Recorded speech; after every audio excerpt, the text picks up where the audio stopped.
Hi, my name's Tom from skis.com, and today we're going to be talking a little bit about hats. When you're out in the elements, you're in the cold, it's windy, it's blowing, a hat is one of the most important pieces you can have.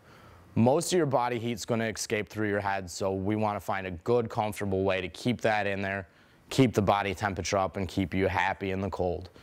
With hats, there's three major fabrics that are used. You see a lot of wool, you see a lot of acrylic in beanies, and you see quite a bit of fleece these days. And then there's also going to be quite a few different styles. This first hat is a beanie style, just made of a light fleece. Going to be nice, tight fitting, and really do the trick on keeping the heat in the head. The next would be your acrylic fabric. They're going to be very stretchy, so they're going to be more of a form-fitting type beanie than anything in general.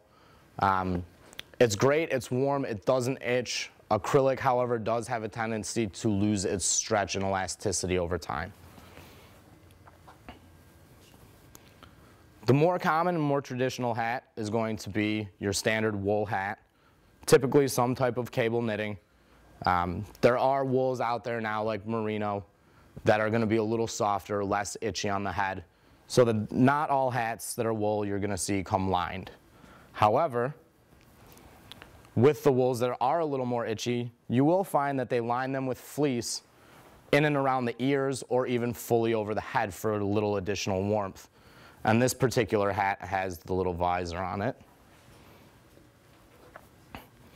And lastly, for what we would truly consider a hat, you've got your standard ear flap hat, comes down over the ears, offers a little bit more protection, a little more coverage from the elements for that person who does get nice cold ears and wants to be covered.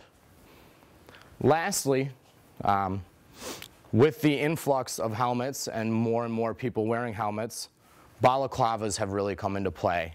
They offer an extra thin little barrier over the top of the head and around the face.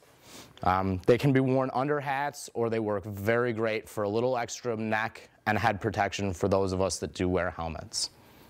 Overall, a good hat is going to keep body heat in your head, it's going to keep your core temperature up, and it's going to make for a better time in cold weather.